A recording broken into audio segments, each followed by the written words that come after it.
ito na lang yung kwento at yung buhay namin mga OFW dito sa Hong Kong.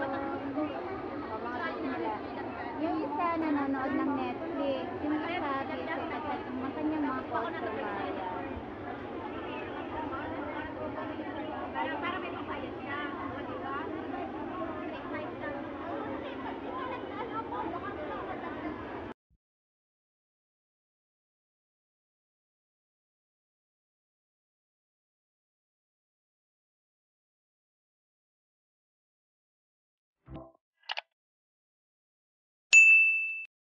Mga tindera, oh. Eh, dahil wala pang customer, kumakain muna na. Ano yung kinakain mo?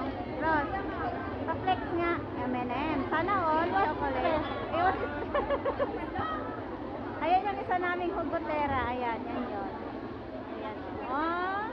Oh, madaming customer. Pero malapit na siyang matapos. Wag may stress. Ayan, dito lang kami guys. Pero may daan na ako. Hi guys!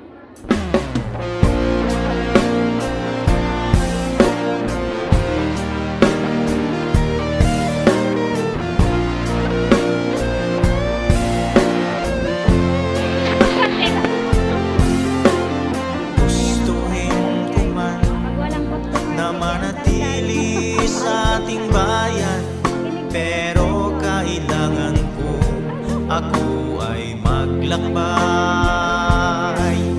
alang-alang sa pamilya, mga anak at mga magulang, upang magkaroon ng magandang buhay. Masakit man para sa akin ang malayo sa aking pamilya, pero wala akong magagawa. Akala nila masarap ang buhay abroad, nagtitiis sa hirap, pagod o ligayo. Sabayan pa ng pangungulila sa naiwan mong pamilya, di mo na malayang tumutulo na ang luha.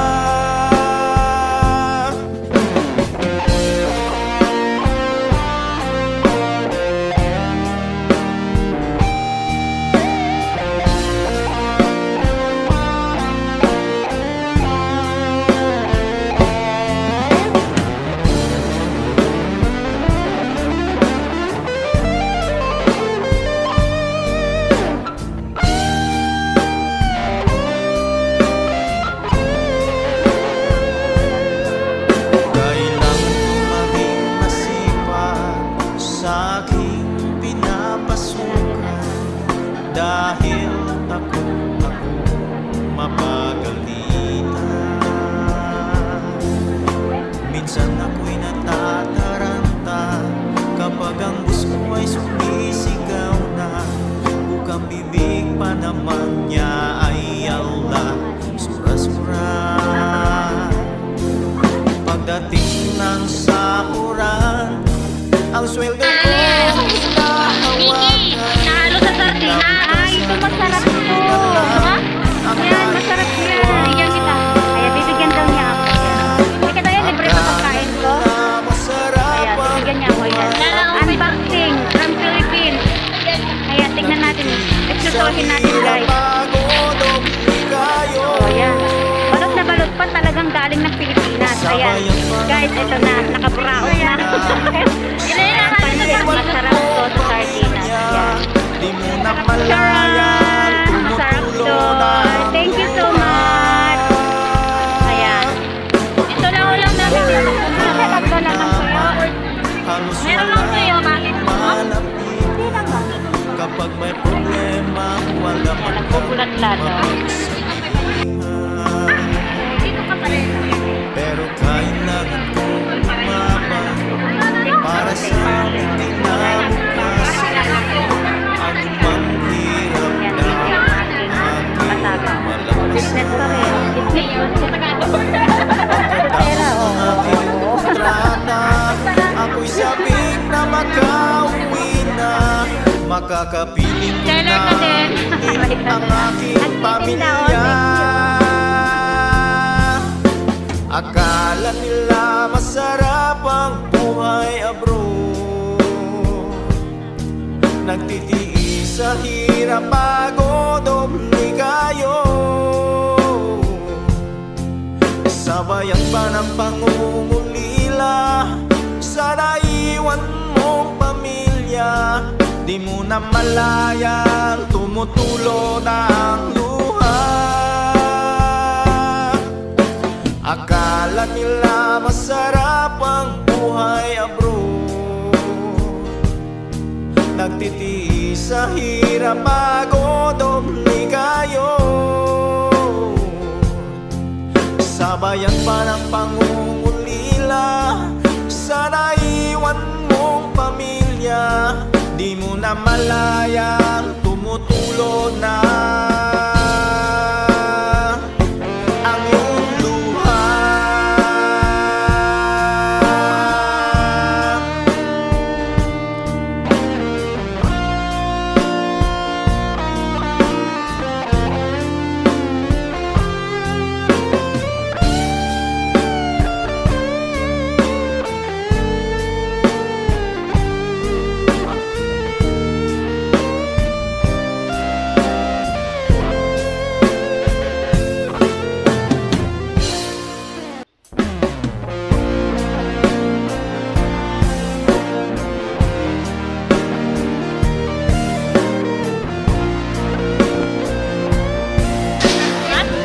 Bakit? Ikaw mo. Ano nag-message na lang? Di ba nagawit ka, nagpilis ka? Ay, baka nakaligtam. Yan, ay gusto yun. Ano pala, dahil nanibago lang nga natudok. Nanibago lang nga natudok. Itutok sa kanila.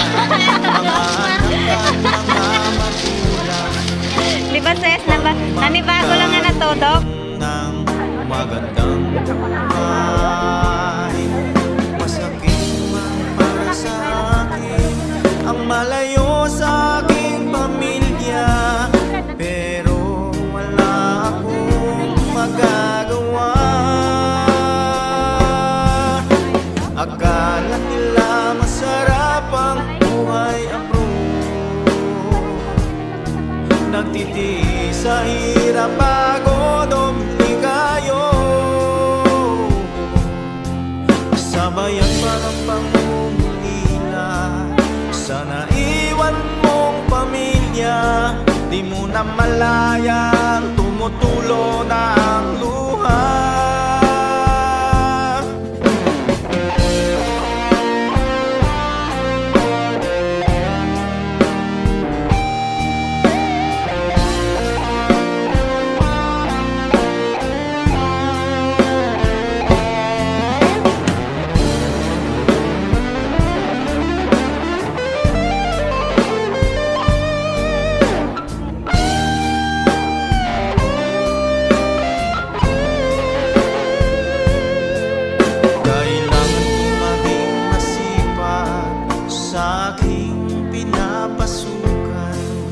Dahil takot ako mapagalitan.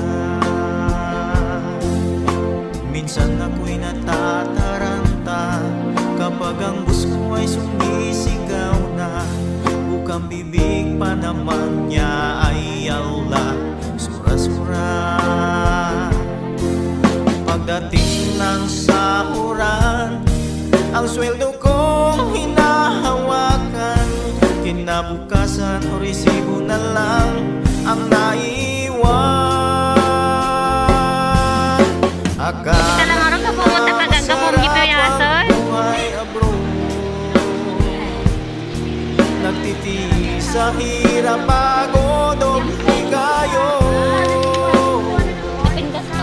Sabayan pa ng pangungulila sa naiwan mong pamilya. Di mo na malayang tumutulo ng luha. Kapag mayroon akong karamdaman, Yan, magbilang muna ako ng tao. kapag may problema, wala man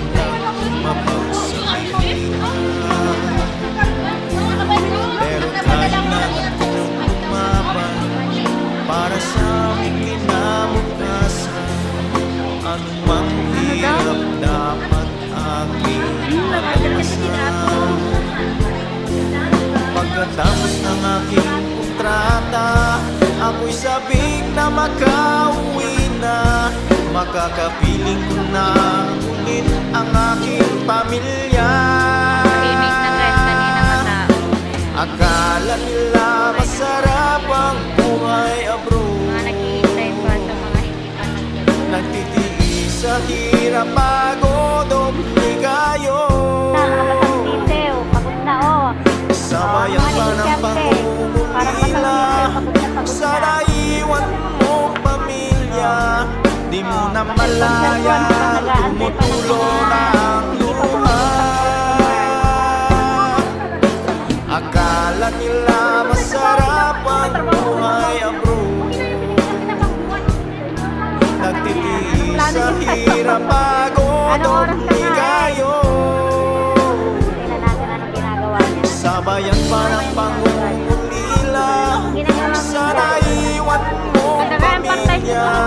Di mo na malaya, tumutulo na ang iyong luha.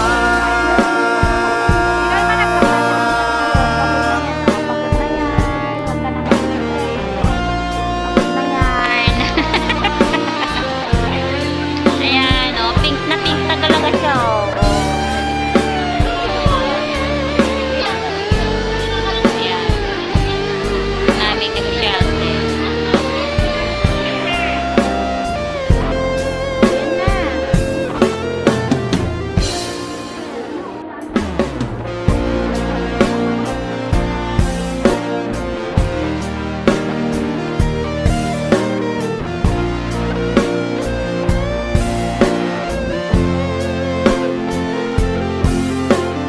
Gustuhin ko man na manatili sa ating bayan, pero kailangan ko ako ay maglakbay,